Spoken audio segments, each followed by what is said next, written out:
अस्सलाम वालेकुम। आज हम अपना लेक्चर शुरू करने लगे हैं, lecture number 9, abstract classes and interfaces. तो इससे पहले हमने बहुत सारी चीज़ें कवर की, फाइल हैंडलिंग, एक्सेप्शंस, थोड़ी बहुत बेसिक ऑब्जेक्ट ओरिएंटेड प्रोग्रामिंग। अब यहाँ पर थोड़ा सा हम वापस चलेंगे अपने ऑब्जेक्ट ओरिएंटेड कॉन्सेप्ट्स की तरफ, क्योंकि आगे जो हमारा सिलसिला शुरू हो जाएगा वो ग्राफिक्स का और इवेंट हैंडलिंग का है। तो वहाँ ये सब चीज़ें एब्स्ट्रैक्ट क्लासेस और इंटरफेस का समझना बहुत ज़रूरी है, क्योंकि वहाँ इसका इस्तेमाल बहुत ज़्यादा है। तो ये चीज़ें कुछ नई नहीं हैं, ये चीज़ें मुझे यकीन है कि आप CS304 के अपने कोर्स में पढ़ के आ चुके हैं, लेकिन फिर भी याद दहानी के लिए हम इसे आज पढ़ लेते हैं।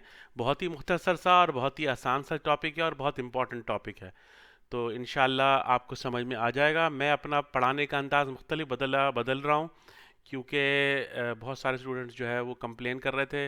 लास्ट टाइम भी थोड़ी बहुत गलतियां हो गई, लेकिन इंशाल्लाह मैं बाय द टाइम इम्प्रूव करूँगा।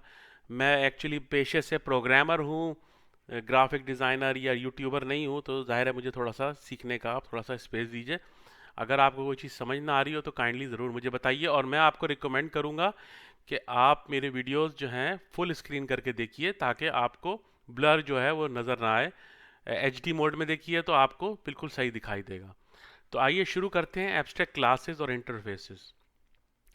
अब दोस्तों, आपको पता है कि object oriented is nothing more than the creating A classes and objects. तो ऑब्जेक्ट ओरिएंटेड में सारी क्लासेस एंड ऑब्जेक्ट्स होती हैं। आप एक क्लास बनाते हैं, उससे दूसरी क्लासेस इनहेरिट करते हैं, फिर तीसरी करते हैं, फिर एक पूरी हायरार्की बनाते हैं क्लासेस की। तो आगे जो ये कॉन्सेप्ट भी सारा उसी से रिलेटेड है। अब आप CS304 में वर्चुअल मेथड्स पढ़ के आ चुके हैं, तो उसी से मिलती जुलती कुछ चीज़ें हैं ये। तो आइए हम अभी इसको पढ़ने की कोशिश करते हैं। तो जहाँ तक मामला था एब्स्ट्रैक्ट क्लासेस का, तो एब्स्ट्रैक्ट क्लासेस ऐसी होती हैं, मैंने आपको लेक्चर्स के बिल्कुल वीडियो में शुरू में बताया था कि बाज़ औक़ात आप एक क्लास बनाते हैं, ठीक है ना। आप उस क्लास से जैसे एक शेप की क्लास बने, अब सर्कल में भी शेप इस्तेमाल होता है। ये तीन क्लासेस हैं हमारे पास, शेप की क्लास है, ठीक है, और ये स्क्वायर की क्लास है और सर्कल की क्लास है। अब शेप जो है वो सर्कल भी यूज़ करता है, ठीक है ना, और स्क्वायर भी यूज़ करता है। तो हमने क्या किया, एक बेस पेरेंट क्लास बना ली, एक आपकी बेस क्लास बना ली। इसको जावा की लैंग्वेज में बेस कहते हैं, आप उसमें C++ की लैंग्वेज में पेरेंट क्लास भी कह सकते हैं। और ये जो है, इस क्लास में आपने कुछ डिफाइन किया हुआ है जो इनहेरिट कर रही हैं ये दो क्लासेस, ठीक है ना। स्क्वायर क्लासेस इनहेरिट कर रही है शेप इसमें डिफाइन हुआ है, ठीक है ना। और आप शेप को सर्कल में भी यूज़ कर रहे हैं और स्क्वायर में भी यूज़ कर रहे हैं, लेकिन दोनों की इम्प्लीमेंटेशन अलग अलग है। तो अब अगर फ़र्ज़ कीजिए कि अगर आपके पास 50 क्लासेस हो, तो आप हर एक के बारे में अलग अलग लगाएंगे, यहाँ पे भी शेप डालेंगे, यहाँ पे भी डालेंगे, यहाँ पे भी, बहुत सारी 50 के करीब अगर क्लासेस हो जाती हैं, तो एक दो क्लासेस का तो क्या, खैर कोई मसला नहीं, आप उसमें डाल सकते हैं। लेकिन अगर आपकी क्लासेस बहुत तवील हो जाती है, तो फिर आप एक टर्मिनोलॉजी यूज़ करते हैं, एब्स्ट्रैक्ट क्लासेस। एब्स्ट्रैक्ट क्लासेस वो होती हैं जिनमें जो इनकम्प्लीट क्लासेस होती हैं वो पूरी कॉन्क्रीट इम्प्लीमेंटेशन प्रोवाइड नहीं करती और उनको इंस्टेंशिएट नहीं किया जा सकता। तो आगे हम बढ़ने से पहले बता दूं कि अब अगर ये हमने शेप की बनाई थी और यहाँ पे हमने शेप कैलकुलेट कर रहे हैं, एरिया कैलकुलेट कर रहे हैं स्क्वायर का और सर्कल का, तो हम ये कर सकते थे कि भाई यहाँ पे एक दफ़ा हमने डेफिनेशन दे दी, और फिर जिस जिसको इस्तेमाल करनी है वो अपना अपना जो है इम्प्लीमेंटेशन वहाँ पे डिफाइन कर ले। तो हमने एक काम किया कि शेप क्लास बनाई। अब देखें, यहाँ पे मैं आगे चलता हूँ। अगर हम आगे चलें तो देखें, यहाँ पे इन्होंने पूरा बताया हुआ है कि एब्स्ट्रैक्ट क्लासेस होती क्या हैं। Abstract classes or interfaces. The abstract classes are used to define only the part of the implementation because the information is not complete. Therefore, an abstract class cannot be instantiated. तो मैंने जैसे बताया कि आपको जब आप abstract classes बनाते हैं तो उसमें आप implementation देते हैं थोड़ी बहुत, यानी वो क्लास नॉर्मल ही क्लास होती है, कोई अलग से उसके लिए कोई कोई अलग से क्लासेस नहीं होती, लेकिन वो सिर्फ क्या करती है, एक बेस, एक फाउंडेशन का काम करती है, जो दूसरी क्लासेस को एक हेल्प प्रोवाइड कर रही है, कुछ चीज़ें कॉमन हैं उनमें। तो बजाय ये कि आप हर क्लास में अलग अलग जा जाके लिखें, तो वो आपने एक जगह पे कॉमन बना ली और वहाँ से उसको इनहेरिट कर लिया और उधर इम्प्लीमेंटेशन हुई थी और आपने उसको यूज़ कर लिया। तो ये पॉलीमॉर्फिज्म जो हम यूज़ कर रहे थे, जिसका कॉन्सेप्ट था ऑब्जेक्ट ओरिएंटेड प्रोग्रामिंग में, तो ये उसी से रिलेटेड है। अब हम यहाँ पे एक मेथड डिफाइन कर लेंगे जो यहाँ भी यूज़ होगा और यहाँ पर भी यूज़ होगा। तो हम चलते हैं और अपनी एब्स्ट्रैक्ट क्लासेस बनाते हैं। मैंने आपको जैसे बताया कि सी प्लस प्लस के अंदर आप ये चीज़ ऑलरेडी पढ़ के आ चुके हैं। यहाँ सिर्फ आपकी एक रिवीजन है। मैं बहुत ज़्यादा डिटेल में नहीं जाऊँगा, क्योंकि अगर मैं बहुत ज़्यादा डिटेल में गया तो वीडियो बहुत लंबा हो जाएगा। तो ये pure virtual function method in C plus plus, तो ये बिल्कुल वही चीज़ है। कोई अलग से उसमें कोई वो कॉन्सेप्ट वही है, बस नाम अलग है। यहाँ पे उसको एब्स्ट्रैक्ट क्लासेस का नाम दिया जाता है, वहाँ वर्चुअल में, लेकिन काम दोनों का एक ही है। तो आगे चलते हैं। अब हम कोड करके जब मैं आपको बताऊंगा, तो देखें, अब हमने एक क्लास बनाई शेप की, ठीक है ना। शेप की क्लास बनाई, ऊपर मैंने बताया था आपको डायग्राम में। अब यहाँ पे हमने कैलकुलेट एरिया का एक मेथड डिफाइन कर दिया। अब आप देखिए, यहाँ पे हमने कैलकुलेट एरिया का मेथड डिफाइन कर दिया। तो अब यहाँ पे ये हमने इसकी इंप्लीमेंटेशन नहीं दी, सिर्फ इसको एब्स्ट्रैक्ट छोड़ दिया। एब्स्ट्रैक्ट क्लास होती है जो इनकम्प्लीट होती है, उसमें कुछ हिस्से आप कंप्लीट भी डाल सकते हैं और कुछ हिस्से इनकम्प्लीट भी डाल सकते हैं। लेकिन अगर ऐसा ना हो कि आप एब्स्ट्रैक्ट क्लास के अंदर सारे के सारे कंप्लीट मेथड डिफाइन कर दें, आपको कम से कम एक मेथड उसको एब्स्ट्रैक्ट डिफाइन करना होगा, तो वो एब्स्ट्रैक्ट क्लास कहलाएगी। उसके लिए सिंपल आप करते क्या है कि वहाँ पे लिखते थे पब्लिक क्लास शेप, तो आपने बीच में एब्स्ट्रैक्ट का कीवर्ड डाल देंगे तो वो क्लास एब्स्ट्रैक्ट हो जाएगी। अच्छा, इस एब्स्ट्रैक्ट क्लास की खास बात यह है कि इसको इंस्टेंशिएट नहीं किया जा सकता। इसको इसलिए नहीं इस तरह से बनाया जाता है कि आप जैसे एक गाड़ी बना रहे हैं, ठीक है ना। अब आपने गाड़ी के लिए एक स्केलेटन बनाते हैं, पहले एक पूरा सांचा बनाते हैं, ठीक है ना। गाड़ी का आपने सांचा बनाया, तो गाड़ी का जब आपने सांचा बनाया तो गाड़ी तो नहीं बनी ना, वो तो एक सांचा है। लेकिन आपको गाड़ी बनाने के लिए सांचे की जरूरत है, ठीक है ना। तो आपने ये एक तरीके का सांचा बना लिया और वहां पे बता दिया कि भाई जो शेप है उसके अंदर एक कैलकुलेट एरिया डिफाइंड हुआ है। अच्छा, सांचा जो है इटसेल्फ वो कोई क्लास नहीं है, वो आप अगर यूज करना चाहें तो वो यूज करेंगे तो किसी काम की नहीं होगी, क्योंकि वो एक इनकम्प्लीट चीज है। लेकिन उसको यूज करते हुए अपनी और क्लासों में आप अपनी एक गाड़ी बना सकते हैं सांचे से के ऊपर। अगर आप इसकी चेसिस ले लें या फाउंडेशन या सांचा जो मर्जी कह लें, अगर आप वो बना लेंगे तो उसको यूज़ करते हुए आप आगे गाड़ी को शेप दे सकते हैं। तो आगे चलते हैं, मैं आपको फिर कोडिंग में बस समझाऊंगा, तो यहाँ आपकी समझ में आएगा। तो यहाँ हमने एक क्लास डिफाइन कर ली, एब्स्ट्रैक्ट क्लास। इस क्लास को इंस्टेंशिएट नहीं किया जा सकता, इसके अंदर आप एक कम से कम मेथड एब्स्ट्रैक्ट का ज़रूर देंगे। अगर आपने एक भी ना दिया तो वो एब्स्ट्रैक्ट क्लास नहीं कहलाएगी, वो एक नॉर्मल क्लास कहलाएगी। तो ये एब्स्ट्रैक्ट क्लास के लिए सिर्फ आपने करना ही है कि ये कीवर्ड आप डाल देंगे तो वो उसमें यूज़ हो जाएगा, वो एब्स्ट्रैक्ट क्लास कहलाएगी। तो यहाँ पे देखिए, यहाँ पे इन्होंने शेप क्लास जो है एक्सटेंड की है क्लास सर्कल क्लास में। और यहाँ पे ये जो क्लास सर्कल है ये एक कॉन्क्रीट क्लास तब बनेगी क्योंकि अब सर्कल को भी ज़रूरत है एक कैलकुलेट एरिया करने की, और दूसरे वाले जो शेप है यहाँ पे मैंने आपको बताया था स्क्वायर को भी ज़रूरत है। तो हमने क्या किया, यहाँ पे सिर्फ एक डेफिनेशन दे दी, बाकी इम्प्लीमेंटेशन सर्कल अपनी खुद करेगा इस मेथड की, और जो आपकी दूसरा शेप है स्क्वायर वो अपनी अलग अलग करेगा। तो हर मेथड जो है, मैं इसको मिटा देता हूँ, ये बार बार गड़बड़ कर रहा है। यहाँ पे मैंने इसको मिटा देता हूँ मैं।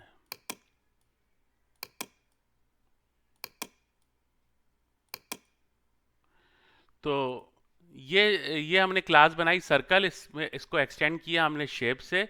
शेप इसकी बेस क्लास थी, पेरेंट क्लास थी, और एक क्लास हमने बनाई सर्कल, उससे हमने एक्सटेंड कर दिया। अब यहाँ हमने हमारे ऊपर एक फ़र्ज़ है कि हम ये जब इससे एक्सटेंड कर रहे हैं और एक एब्स्ट्रैक्ट क्लास से एक्सटेंड कर रहे हैं, तो हम ये मेथड यहाँ डिफाइन करेंगे। अगर ये क्लास एक्सटेंड कर रही है शेप एक एब्स्ट्रैक्ट क्लास से और यहाँ आप कैलकुलेट एरिया नहीं बनाएंगे, तो कंपाइलर आपको एरर दे देगा, कहेगा भाई आप एक कॉन्क्रीट क्लास बनाना चाहते हैं और एक एब्स्ट्रैक्ट क्लास से कॉन्क्रीट क्लास कैसे बनाएंगे जब तक आप मुझे ये इसकी डेफिनेशन नहीं बताएंगे। कि आपने मुझे कहा था कि शेप से कैलकुलेट एरिया, जो भी शेप को यूज़ करेगा वो कैलकुलेट एरिया भी मुझे बना के दिखाएगा, वो एक इम्प्लीमेंटेशन देगा कि कैलकुलेट एरिया कैसे किया जाता है। तो ठीक है ना, तो यहाँ पे शेप जो है वो आपकी बेस क्लास है, सर्कल जो है वो आपकी चाइल्ड या एक्सटेंडेड क्लास है, लेकिन यहाँ आप इसको सर्कल के हिसाब से आप एरिया कैलकुलेट कर रहे हैं। तो पाई आर स्क्वायर इसका फंक्शन है, यहाँ में हमने डिफाइन कर लिया। और जब हम चलाएंगे तो सिंपल सिंपल ये होगा कि ये शेप जो है ये ऑटोमेटिकली इससे इसमें ये वाली जो है इसकी इम्प्लीमेंटेशन इसमें आ जाएगी, और यहाँ ये क्लास जो है कंक्रीट का क्लास कहलाएगी। तो अगर आपने मैं फिर बताता चलूँ कि अगर आपने एब्स्ट्रैक्ट क्लास बनाई और उसको किसी चाइल्ड क्लास से एक्सटेंड कराया और आपने वहाँ एब्स्ट्रैक्ट क्लास को इम्प्लीमेंट नहीं किया, तो वो कंपाइलर आपको एरर दे देगा। वो कहेगा कि भाई आप मुझे मुझे इसकी इम्प्लीमेंटेशन दीजिए, कि आप एक एब्स्ट्रैक्ट चीज़ यूज़ कर रहे हैं, एक सांचा यूज़ कर रहे हैं, तो आप मुझे बताइए ना कि गाड़ी की और भी चीज़ें तो दीजिए मुझे बनाने के लिए। सिर्फ एक सांचे से क्या काम बनेगा भाई? सांचा तो मुझे मिल गया, गाड़ी का सांचा मुझे मिल गया, अब और चीज़ें भी तो मुझे चाहिए, मुझे इंजन भी चाहिए, मुझे पहिए भी चाहिए, गाड़ी के दरवाजे भी चाहिए, तो वो भी तो मुझे प्रोवाइड करें। तो ये हम सारी चीज़ें जो एक शेप को बनने के लिए दरकार होती हैं हमने यहाँ दे दी। ये एक छोटी सी एग्जांपल है, मैं इसको चाहूँ तो जितना चाहे बड़ा कर लूँ, लेकिन मैं कॉम्प्लेक्स हो जाती हैं चीज़ें। पॉलीमॉर्फिज्म थोड़ा सा कॉम्प्लेक्स किस्म का टॉपिक है, थोड़ा सा मुश्किल होता है समझना, लेकिन आसान होता है। तो यहाँ पे हमने सर्कल बनाया, शेप से हमने यहाँ पे डिफाइन कर दिया। इसी तरीके से एक और एग्जांपल के जरिए आपको समझा दूँ। यहाँ पर मैं एक क्लास बना लेता हूँ स्पीक, और यहाँ पे टॉक की एब्स्ट्रैक्ट क्लास बना लेता हूँ, और यहाँ पे लिख देता हूँ स्पीक। तो अब मैं डॉग के लिए अगर क्लास बनाता हूँ और उसको एक्सटेंड करता हूँ टॉक से, तो यहाँ पे जो डॉग का स्पीकिंग मेथड होगा वो अलग होगा, कैट का अलग होगा, लॉयन का होगा, और हम अगर इंसानों का, ह्यूमन का बनाएं तो वो अलग अलग। तो हर ऑब्जेक्ट जो है वो एक पॉलीमॉर्फिज्म बिहेवियर रखता है। आपने देखा होगा कि दुनिया में कई चीज़ें मिलती जुलती ज़रूर हैं, लेकिन वो जब आप उनसे बात करें तो उनकी बात करने का अंदाज मुख्तलिफ होता है, कम्युनिकेशन का अंदाज। ये मैं सिर्फ आपको बात बताऊँ, ये एक पॉलीमॉर्फिज्म बिहेवियर है, पॉलीमॉर्फिक बिहेवियर है। इस कायनात में बहुत सारी चीज़ें एक जैसी मिलती जुलती हैं, लेकिन उनका अपना एक अलग अंदाज है, उनकी एक अपनी इम्प्लीमेंटेशन है। तो आप क्या यहाँ करते हैं क्योंकि object oriented class, object oriented language जो है वो रियल वर्ल्ड को डील करती है, तो उसमें रियल वर्ल्ड से ही मुताबिकत रखने वाली चीज़ें इस्तेमाल होती हैं। तो हमने हमेशा जब भी हमारे पास ऐसी कोई चीज़ आ रही हो कि हम एक नेचुरल हायरार्की बना रहे हैं अपनी क्लास की, और वहाँ पर आपको कई चीज़ें कॉमन मिल रही हैं, लेकिन उस कॉमन में आप ये देख रहे हैं कि ये कॉमन तो ज़रूर है, लेकिन इनकी इम्प्लीमेंटेशन हर ऑब्जेक्ट अपने हिसाब से कर रहा है। तो आप उसकी जो पेरेंट क्लास है वहाँ पे एब्स्ट्रैक्ट बना के उसको डाल लेंगे, और वहाँ पे सिर्फ डेफिनेशन दे देंगे, उसकी इम्प्लीमेंटेशन आप उसकी चाइल्ड क्लास में करेंगे। अगर आप ये नहीं डिफाइन करेंगे आपका प्रोग्राम नहीं चलेगा, आपको जावा का कंपाइलर एरर दे देगा और वो आगे नहीं चलेगा। तो ये सिंपल सी बात थी। अच्छा, शेप क्लास को एक बार फिर बताता चलूँ। शेप क्लास जो है वो इंस्टेंशिएट नहीं हो सकती, उसको इंस्टेंशिएट करना, क्योंकि एक इनकम्प्लीट चीज़ को इंस्टेंशिएट करके आप क्या हासिल कर लेंगे? एक सांचा है गाड़ी का, अब मैं उससे गाड़ी तो नहीं है, वो सिर्फ गाड़ी का ढांचा है, तो अब मैं ढांचे से गाड़ी तो नहीं चला सकता।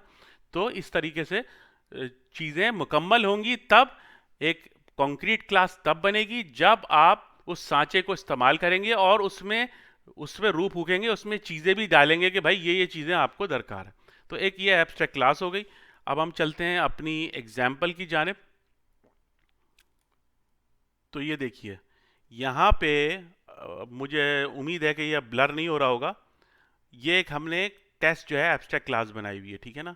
यहाँ में हमने हमने एक शेप की एक एब्स्ट्रैक्ट क्लास बनाई हुई है, ठीक है ना। यहाँ में हमने कैलकुलेट कर रहे हैं एरिया, और यहाँ पे मैंने एक अलग से एक मेथड दे दिया है, नॉर्मल मेथड दे दिया है। तो एब्स्ट्रैक्ट क्लासेस के अंदर आप एक कम से कम एक मेथड आप रखेंगे। यहाँ पे नॉर्मल आपके गेटर्स और सेटर्स भी डिफाइन हो सकते हैं, लेकिन आपको मिनिमम एक मेथड आपको रखना है जो एब्स्ट्रैक्ट हो। अगर आप ये नहीं रखेंगे कंपाइलर आपको फौरन एरर दे देगा।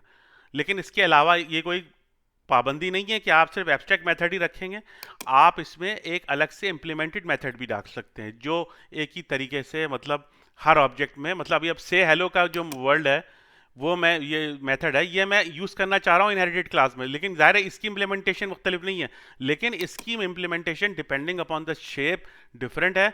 तो मैं इसको जब वो करूँगा तो इसकी डेफिनेशन क्लास खुद डिफाइन करेगी, जबकि ये सब में कॉमन था तो मैंने इसको एज इट इज़ डिफाइन कर दिया। तो अब इससे आप ये देखिए यहाँ पे हम आए, ठीक है ना। अब यहाँ पे आप देखिए सर्कल की एक क्लास डिफाइन हुई हुई है जो एक्सटेंड कर रही है शेप से, यहाँ इन्होंने सर्कल को कैलकुलेट किया हुआ है, ठीक है ना।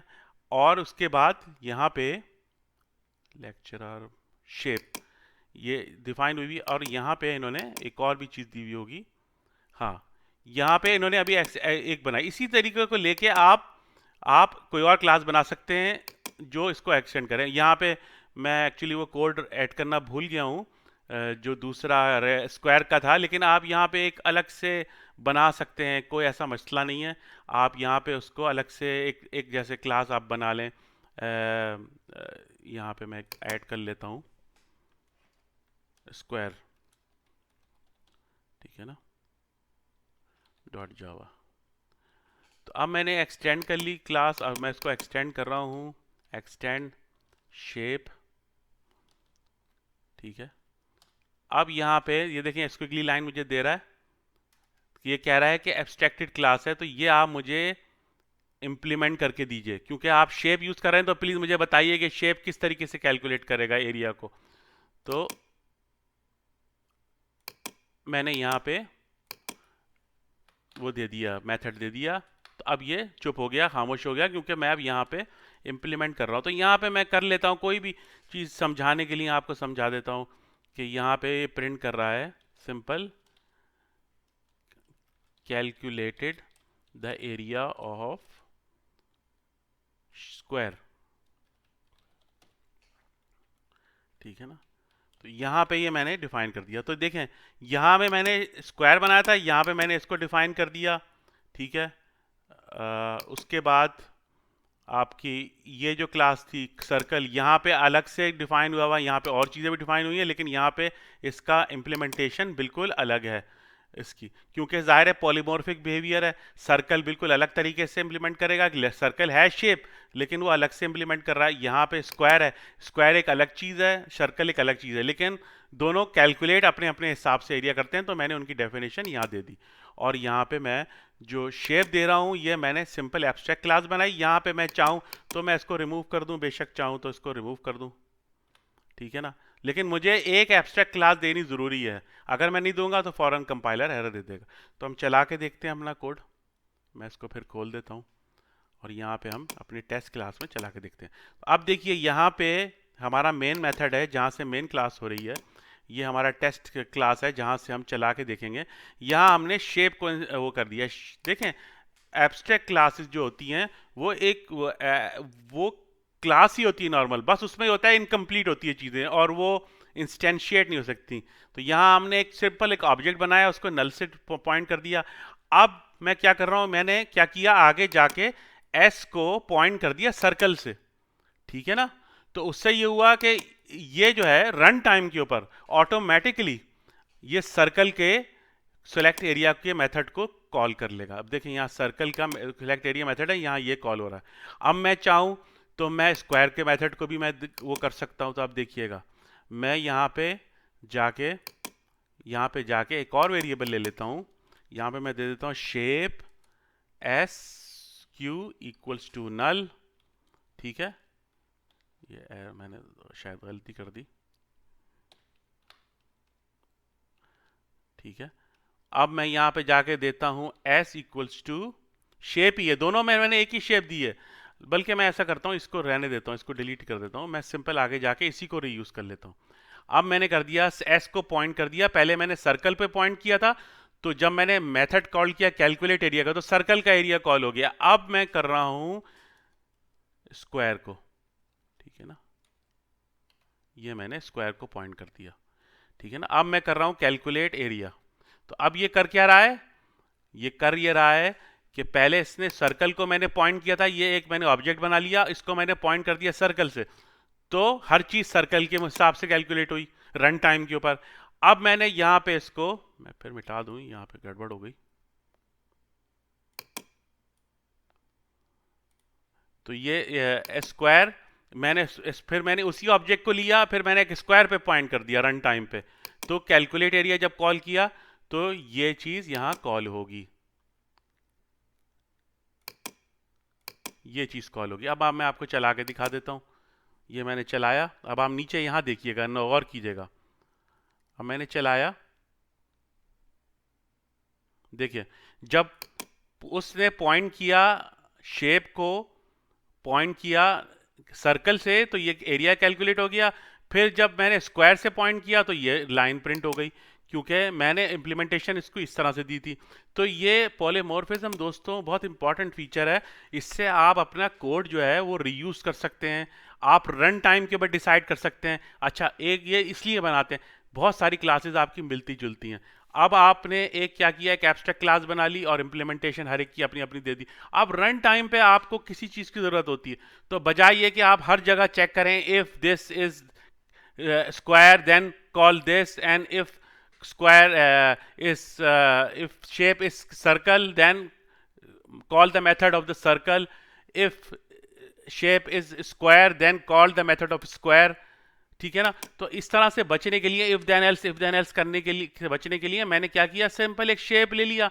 शेप किस, ये दोनों क्लासेस किससे इनहेरिट हुई हुई है, शेप से हुई हुई है। अब मैंने शेप को सिंपल इसको पॉइंट कर दिया सर्कल के साथ, क्योंकि एक चाइल्ड क्लास जो है वो पेरेंट क्लास वो पॉइंट कर सकती है उसके चाइल्ड को। तो ये जो है सर्कल जो है चाइल्ड क्लास है शेप की, और स्क्वायर है चाइल्ड क्लास की, शेप की एक चाइल्ड क्लास है।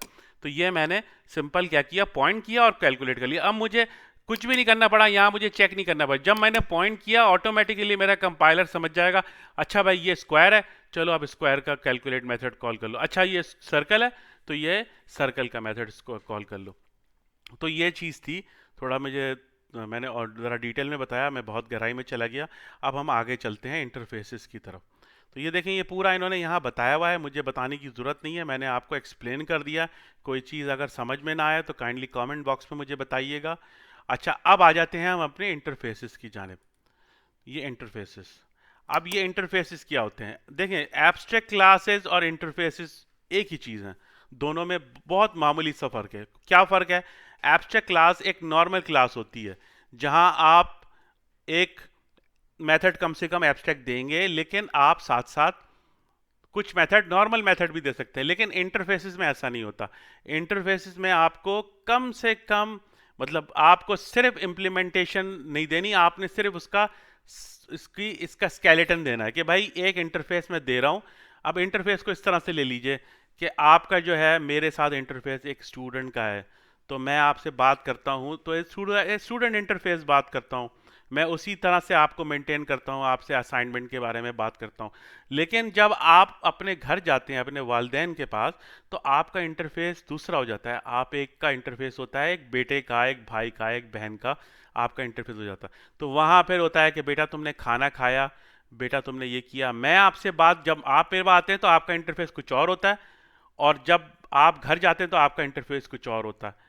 तो हर इंसान के इंटरफेसेस जो होते हैं, जैसे कोई भी चीज़ आपको सामने नज़र आ रही है तो वो मुख्तलिफ इंटरफेसेस होते हैं उनके, डिपेंडिंग अपॉन द यूजेज। तो इंटरफेसेस और एब्स्ट्रैक्ट क्लासेस तो एक ही चीज़ होती हैं तकरीबन, सिर्फ फ़र्क क्या होता है कि इंटरफेसेस के अंदर आप कोई नॉर्मल मेथड डिफाइन नहीं कर सकते, थोड़ा सा सेंटेक्स इसका डिफरेंट है मामूली सा, लेकिन कॉन्सेप्ट वही एब्स्ट्रैक्ट वाला है। लेकिन यहाँ आपको सिर्फ और सिर्फ डेफिनेशन देनी है, आप यहाँ पे कोई चीज़ भी आप वो नहीं कर सकते, नॉर्मल आप मेथड डिफाइन नहीं कर सकते इंटरफेसेस में। लेकिन इसका कॉन्सेप्ट बिल्कुल वही है। आगे जाके मैं आपको बताऊंगा कि इंटरफेस कहाँ यूज़ करें और एब्स्ट्रैक्ट क्लासेस कहाँ यूज़ करें। तो थोड़ा सा सेंटेक्स को आगे समझ लेते हैं, थोड़ा सा पढ़ लेते हैं, फिर हम सेंटेक्स की तरफ जाएंगे। As we can see, one possible Java solution to a problem discussed in the start of the tutorial, the second possible solution is the interfaces. The interfaces is a special Java type.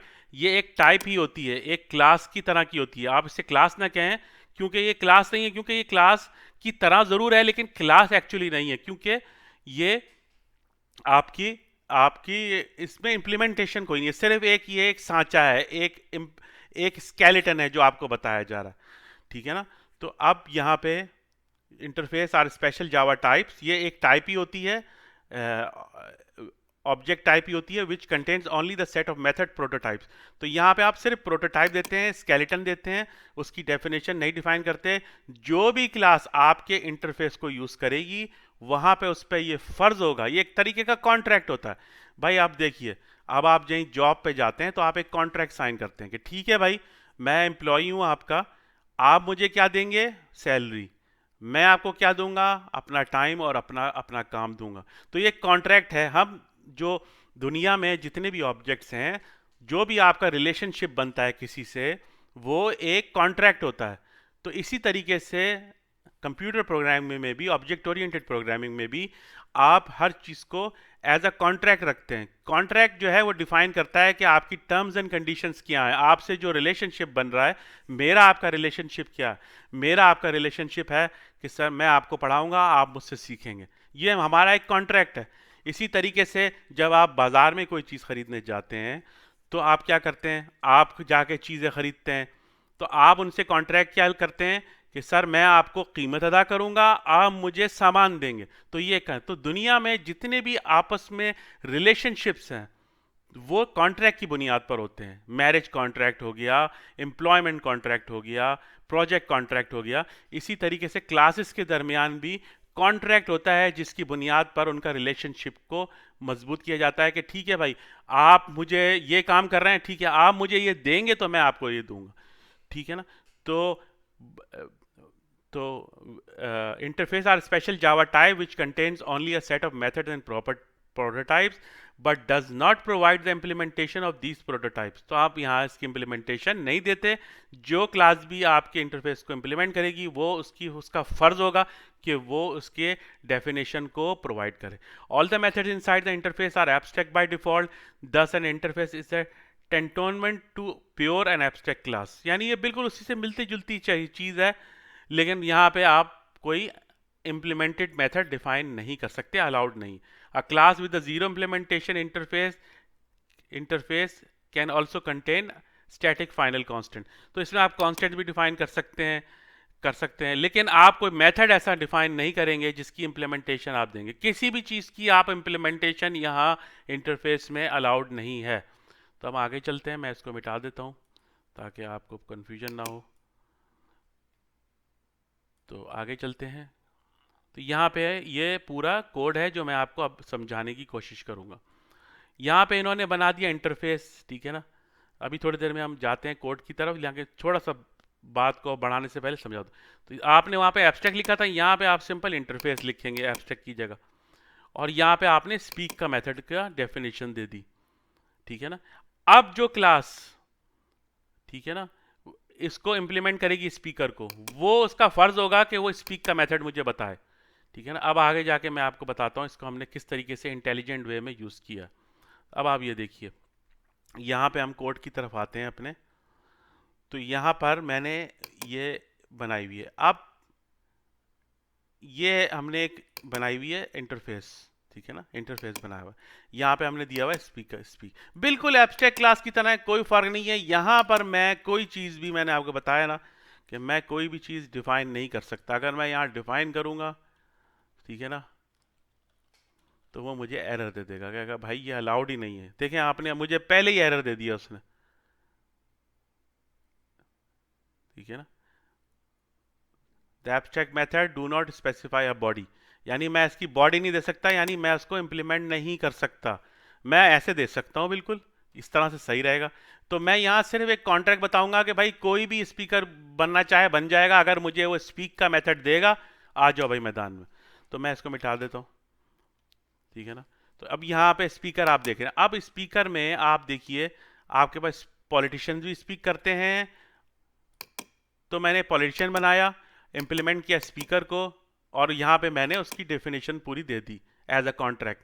क्योंकि मैं implement कर रहा हूँ speaker को, तो मेरे पे फर्ज बनता है, मेरे पे लाजिम है कि मैं स्पीकर की स्पीक की डेफिनेशन उसको दूँ। तो यहाँ पे पॉलिटिकल टॉक्स। अब इसी तरीके से एक लेक्चरार है जैसे, तो वो इम्प्लीमेंट कर रहा है स्पीकर को, यहाँ पे स्पीकर स्पीक की जो डेफिनेशन है वो मुख्तलिफ है। इसी तरीके से कोच है, जैसे स्पोर्ट्स का कोच है वो इम्प्लीमेंट करता है स्पीक, तो स्पोर्ट्स की बातें करेगा वो। तो कोच स्पोर्ट्स की बातें करेगा, लेक्चरर जो है वो CS506 web design and development की बातें करेगा, पॉलिटिशियन जो है वो पॉलिटिकल बातें करेगा। ऑब्जेक्ट मिलते जुलते जरूर हैं, बातें वो मिलती जुलती करते हैं जरूर, लेकिन उनकी बात की नौयत दूसरी होती है। पॉलिटिकल आदमी पॉलिटिकल बातें करेगा, जाहिर है ना। और लेक्चरर जो है वो पढ़ाने के बारे में बात करेगा, इस तरह स्टूडेंट है वो असाइनमेंट्स के बारे में बात करेगा। तो हर ऑब्जेक्ट मिलते जुलते जरूर हैं, उनके दरमियान जो चीज़ें हैं वो मिलती जुलती जरूर है, लेकिन उनकी इम्प्लीमेंटेशन मुख्तलिफ है। तो हमने यहाँ पे इंटरफेस यूज़ किया।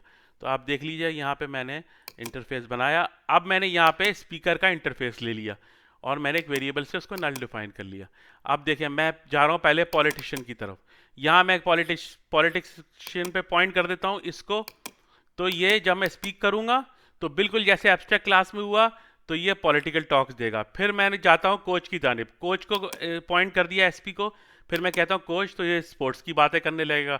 फिर जब मैं जाता हूँ लेक्चरर की तरफ और यहाँ पे स्पीक कॉल करता हूँ, तो फिर ये लेक्चरर की बातें करने लगेगा। तो चीज़ वही है ऑलमोस्ट, कोई फ़र्क नहीं है। मैं आपके जाके आपको बताता हूँ लेक्चर में कि दोनों में फ़र्क क्या होता है। अभी बात ये जान लीजिए कि रन टाइम के ऊपर हमने एक ही ऑब्जेक्ट लिया और उसकी जो पेरेंट ऑब्जेक्ट लिया, और पेरेंट से हमने रन टाइम के ऊपर डिसाइड कर लिया कि पॉलिटिशियन है तो वो ऑटोमेटिकली पॉलिटिशियन का स्पीक मेथड ले लेगा, कोच है तो कोच का ले लेगा, लेक्चरर है तो लेक्चरर का ले लेगा स्पीक मेथड। तो ये हम रन टाइम पे डिफाइन करते हैं। दोनों चीज़ों में कंफ्यूजन नहीं होनी चाहिए। एब्स्ट्रैक्ट क्लासेस में मैंने आपको बताया कि एब्स्ट्रैक्ट क्लास में कम से कम आपके पास एक एब्स्ट्रैक्ट मेथड होना चाहिए जो सिर्फ आपको डेफिनेशन दे रहा है। बाकी आप उसमें और मर्जी अपनी मर्जी के फिक्स मेथड्स डाल सकते हैं। लेकिन एब्स्ट्रैक्ट क्लास के अंदर, अब ये एब्स्ट्रैक्ट क्लास जो है स्पीकर की, यहाँ कोई भी अलाउड नहीं है, सिर्फ आपको डेफिनेशन डालनी है। और इसकी इम्प्लीमेंटेशन जब आप इसे इंटरफेस को इम्प्लीमेंट करेंगे तो वहाँ आपको देना लाजमी है। अगर आप नहीं देंगे, कंपाइल टाइम या आपका रन टाइम एरर आ जाएगा, आपका कंपाइलर आपको कंपाइल नहीं करने देगा। तो चला के देखते हैं इसको। यहाँ गौर कीजिएगा, मैं यहाँ क्लियर कर देता हूँ स्क्रीन ताकि आपको कन्फ्यूजन का सामना ना करना पड़े। तो अब ये मैंने चलाया, तो देखिए जब वो पॉलिटिशियन के पास गया तो पॉलिटिकल बात करने लगा, फिर वही ऑब्जेक्ट जब पॉइंट करने लगा कोच को तो वो स्पोर्ट्स की बात करने लगा, और फिर जब वो लेक्चरर को किया तो वो लेक्चर के बारे में बात करने लगा। इसी तरीके से मैं एक क्लास बना सकता हूँ एम्प्लॉय की और कंपनी की। तो अब कंपनी का इंटरफेस बना सकता हूँ और वो इम्प्लीमेंट करेगा एम्प्लॉय। अब मैं वहाँ पे उसको कांटेक्ट दे सकता हूँ कि भाई आप सैलरी, देखें यहाँ मैं बना बना के दिखा देता हूँ आपको। यहाँ पे मैं दे देता हूँ कंपनी का इंटरफेस, ठीक है ना। अलग अलग फाइलों में बनाया मैंने ताकि आपको समझने में आसानी हो। यहाँ मैंने इंटरफेस दे दिया। अब मैं यहाँ कहता हूँ पब्लिक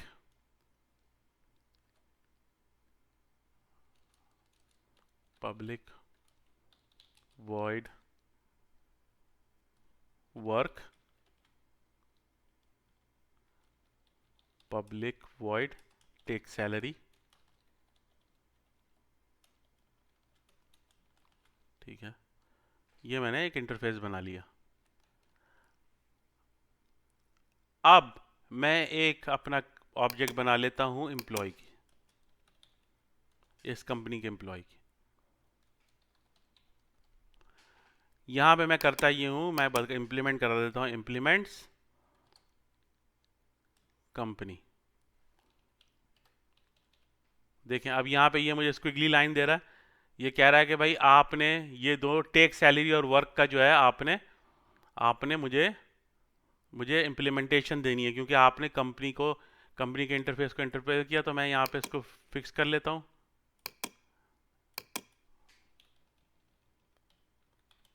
ये हटा देता हूँ मैं। यहाँ पे मैं इसको दे देता हूँ system dot out dot println I am employee I work for the company, ठीक है।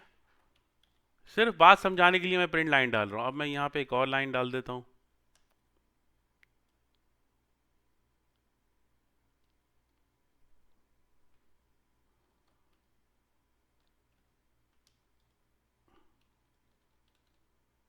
ठीक है, इसको हटा देता हूँ मैं आपको। तो ये मैंने एक एम्प्लॉय का ऑब्जेक्ट बना लिया है। ये एम्प्लॉय का ऑब्जेक्ट मैंने बना लिया। जो इम्प्लीमेंट कर रहा है कंपनी को, एम्प्लॉय काम करता है और टेक करता है सैलरी। ये मैं स्पेलिंग मेरी गलत हो गई, लेकिन चलें, आपको समझ आ रही है, ये काफ़ी है। वर्क और टेक, क्योंकि अगर मैंने यहाँ चेंज किया तो फिर मुझे इंटरफेस में भी जाके चेंज करना पड़ेगा। इसी तरीके से मैं एक बना देता हूँ क्लास मैनेजर की। ठीक है, और मैनेजर भी क्योंकि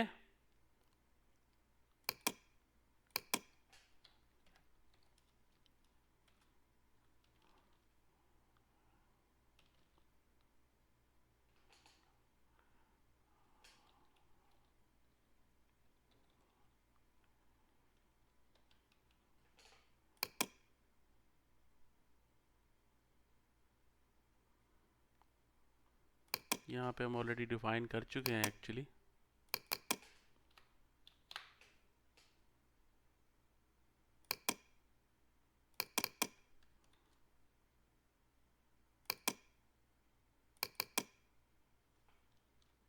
इम्प्लीमेंट करना है, सॉरी, यहाँ पे हम इनहेरिट नहीं कर रहे हैं, इम्प्लीमेंट कर रहे हैं। Implements company. तो अब यहाँ पे वो मुझे फिर कह रहा है कि भाई आप मैनेजर हैं तो आप प्लीज़ मुझे बताएं ये, क्योंकि मैनेजर भी at the end of the day employee की तरह ही होता है ना। तो यहाँ पे मैं इसको डिफाइन कर देता हूँ मेथड्स, क्योंकि मैनेजर भी काम करता है और सैलरी लेता है। तो मैं टाइम बचाने के लिए यहाँ से कॉपी कर लेता हूँ ताकि मेरा टाइम बच जाए। तो I am manager, I work for the company. इसी तरीके से यहाँ पे देता हूँ I am manager, I take salary from the company. ठीक है ना, यहाँ पे मैं सही कर देता हूँ चीज़ों को। I take salary from the company. तो एम्प्लॉय भी काम कर रहा है और एम्प्लॉय भी सैलरी ले रहा है। इसी तरीके से मैनेजर भी काम कर रहा है, मैनेजर भी सैलरी ले रहा है। ठीक है ना। और अब मैं यहाँ पे आके करता ही हूँ, मैं इसको कमेंट कर देता हूँ कोड को। अब मैं करता ही हूँ कि मैं कंपनी की क्लास बनाता हूँ। Company cp equals to null. ठीक है, इसको मैं थोड़ी देर के लिए कट कर देता हूँ ताकि स्पेस हमारा बच जाए। हटा दिया मैंने। अब मैंने किया क्या कि cp equal to new employee. ठीक है, और एम्प्लॉय को मैंने वर्क देता हूँ और cp equals to take salary. ठीक है, इसी तरीके से फिर बाद में क्या करता हूँ मैं, अब मैं इसको चला के दिखाता हूँ आपको। यहाँ नोट कीजिएगा, नीचे यहाँ क्लियर कर देता हूँ।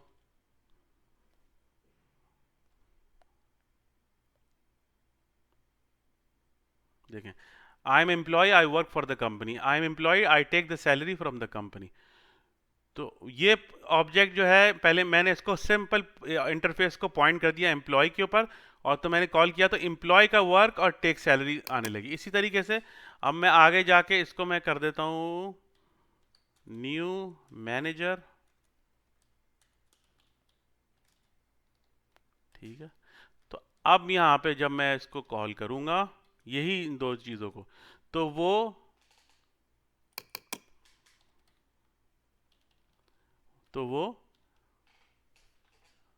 जो है मैनेजर के मेथड वर्क को कॉल करेगी और उससे करेगी। अब मैं चला के दिखाता हूँ आपको। देखिए, पहले एम्प्लॉय पे पॉइंट किया हुआ था तो एम्प्लॉय की मेथड चले, फिर मैनेजर को कॉल किया तो मैनेजर के मेथड। तो रन टाइम के ऊपर बजाय ये कि आप चेक करें अच्छा भाई ये एम्प्लॉय है या वो है, if then if then if then, भाई एक दो तो हो तो चलो ठीक है, आप लगा भी लो इफ। लेकिन अगर पचासों हजारों हो गए तो वहाँ आपके लिए मुसीबत हो जाएगी कि भाई मैं कितने इफ लगाऊंगा। तो वहाँ intelligently polymorphism is nothing more than the same type of thing which is implemented in a different way with the other object। तो ये सारा लेक्चर था हमारा। अच्छा, एक और बात को मैं बताता चलूँ जाने से पहले कि एक ऑब्जेक्ट, ठीक है ना, वो कर सकता है, इम्प्लीमेंट कर सकता है। क्लास तो एक ही एक्सटेंड होगी, लेकिन जब आप इम्प्लीमेंट करेंगे इंटरफेस तो इम्प्लीमेंट्स का कीवर्ड यूज़ करेंगे, आगे नाम ये देंगे। इसके अलावा आप कॉमा लगा के ना एक और इंटरफेस यहाँ दे सकते हैं, यानी आप जितने चाहे इंटरफेसेस इंप्लीमेंट करा सकते हैं किसी ऑब्जेक्ट के अंदर, एक से ज़्यादा भी आप इंप्लीमेंट करा सकते हैं। लेकिन जब आप एक्सटेंड करेंगे तो सिर्फ इनहेरिट है एक क्लास से कर सकते हैं, ये जावा की रिस्ट्रिक्शन है। सी प्लस प्लस में ऐसा नहीं था, लेकिन जावा के अंदर आप इंटरफेस तो जितने चाहे इम्प्लीमेंट कर लें, लेकिन जब इनहेरिट करेंगे तो सिर्फ और सिर्फ एक क्लास के थ्रू ही इनहेरिट किया जाएगा। तो ये सारी पूरी कहानी थी इस पूरे लेक्चर की। अब हम आगे चलते हैं, ये देखें, ये पूरा मैंने आपको एक्सप्लेन कर दिया पूरा कोड, ठीक है। तो अब अब आप मुझसे पूछेंगे कि सर दोनों चीज़ें एक जैसी हैं, तो अब आप हमें बताइए कि दोनों चीज़ें एक जैसी हैं तो हमें क्यों बिला वजह इंटरफेस यूज़ करूं, या मैं क्यों बिला वजह एब्स्ट्रैक्ट कोई एक चीज़ यूज़ कर लेता हूं। तो आपको समझाने के लिए सिर्फ इतना कह देता हूं कि जहां पर भी आपकी नेचुरल हायरार्की बन रही है, भाई एम्प्लॉई है, ठीक है ना, अब वहाँ पे आपने एम्प्लॉय से आपने मैनेजर को एक्सटेंड किया, एम्प्लॉय को एक्सटेंड किया, पियन को एक्सटेंड किया, तो जहाँ जहाँ आपकी इम्प्लीमेंटेशन नेचुरल है, बिल्कुल नेचुरल वे में इम्प्लीमेंट हो रहा है, आप एक दूसरे से ऊपर से लेके नीचे चीज़ें ला रहे हैं, नीचे से थर्ड ला रहे हैं, फोर्थ ला रहे हैं, फिफ्थ ला रहे हैं, तो वहाँ आप यूज़ करेंगे एब्स्ट्रैक्ट क्लासेस। और जहाँ आपकी कोई चीज़ अननेचुरल है तो वहाँ पर आप यूज़ करेंगे इंटरफेस। अब आप देखिए यहाँ पर मैं इसके अंदर एक और इंटरफेस बना सकता हूँ कि भाई देखिए, एम्प्लॉय एक रूल है, जैसे एम्प्लॉय के अंदर मैं एम्प्लॉय के अंदर मैं कंपनी में तो है, लेकिन वो टैक्स भी अदा करता है, तो मैं यहाँ एक इंटरफेस बना लेता हूँ, ठीक है ना। यहाँ मैं इंटरफेस बना लेता हूँ टैक्सेबल टैक्स, ठीक है ना, टैक्स डॉट जावा। यहाँ मैं इंटरफेस दे देता हूँ, ठीक है ना। तो अब मैं यहाँ देखता हूँ पब्लिक वॉइड पे टैक्स, ठीक है।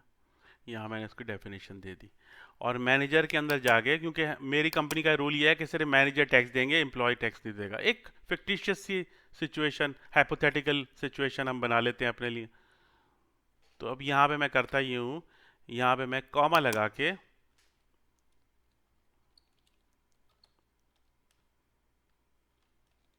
टैक्स, तो देखिए फिर स्क्विगली लाइन आ गई, क्यों? क्योंकि अब ये दो तो मेथड मैंने कंपनी के हवाले से दी थी, अब वो कह रहा है कि भाई पे टैक्स भी मुझे चाहिए। आप क्योंकि आप दूसरा इम्प्लीमेंटेशन ले रहे हैं तो मुझे पे टैक्स भी करके दीजिए भाई, सिर्फ इन दोनों से काम नहीं चलेगा। मैं ऊपर कर लेता हूँ कोड को ताकि आपकी समझ में आ जाए, क्लियर हो जाए। ये हटा देता हूँ, ठीक है। यहाँ पे मैं एक जुमला लिख देता हूँ समझाने के लिए आपको कि आई एम अ मैनेजर, आई पे टैक्स टू द गवर्नमेंट। तो अब आप देखिए यहाँ ये दो दो चीज़ें इंप्लीमेंट कर रहा है, यानी ये कंपनी का एम्प्लॉय भी है लेकिन ये टैक्स भी दे रहा है, जबकि एम्प्लॉय के अंदर सिर्फ कंपनी से वो टैक्स नहीं दे रहा। तो यहाँ हमने उसकी टैक्स की डेफिनेशन नहीं डाली, लेकिन मैनेजर दे रहा है। तो अब हम जब यहाँ आएंगे, यहाँ आके हम लिखते हैं, सॉरी यहाँ पे आके लिखता हूँ टेक सैलरी, और मैं यहाँ लिखता हूँ CP,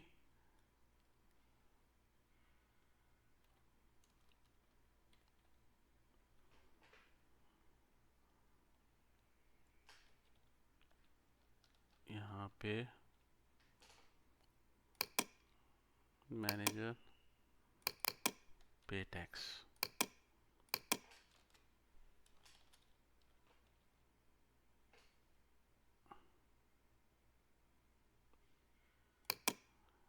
यहाँ पे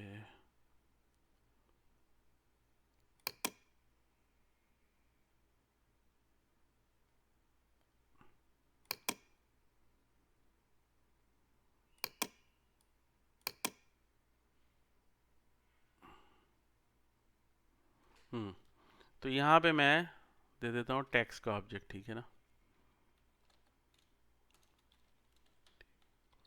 नाल, ठीक है। तो अब मैंने tx pay tax, tx is equals to new dot manager, ठीक है। और यहाँ पे मैंने दे दिया पे टैक्स। तो देखें मैंने दो अलग अलग ऑब्जेक्ट्स लिए हुए हैं, मैनेजर का एक अलग से ऑब्जेक्ट बनाया हुआ है और टैक्स का अलग ऑब्जेक्ट बनाया हुआ है, ठीक है ना। लेकिन आप देखें ये रन टाइम पे दोनों चीज़ें एक साथ चलेंगी। मैं चला के दिखाता हूँ, यहाँ मैं क्लियर कर देता हूँ चीज़ों को। ये देखिए आप,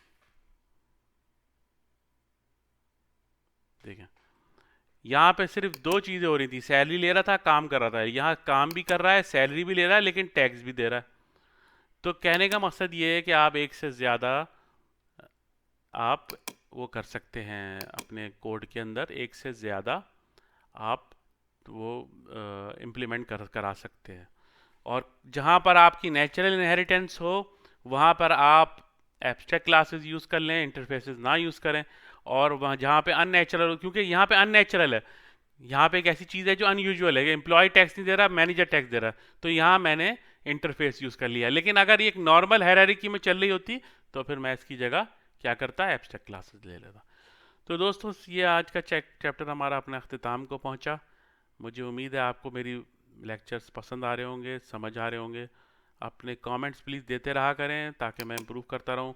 मैं एक्चुअली कंप्यूटर प्रोग्रामर हूं, मैं यूट्यूब मैंने अभी अभी शुरू किया है, तो मैं थोड़ा सा सीख रहा हूं, तो हो सकता है आपको दुश्वारी का सामना करना पड़े, लेकिन bear with me and if you need any help I am always there to help you out. शुक्रिया बहुत बहुत।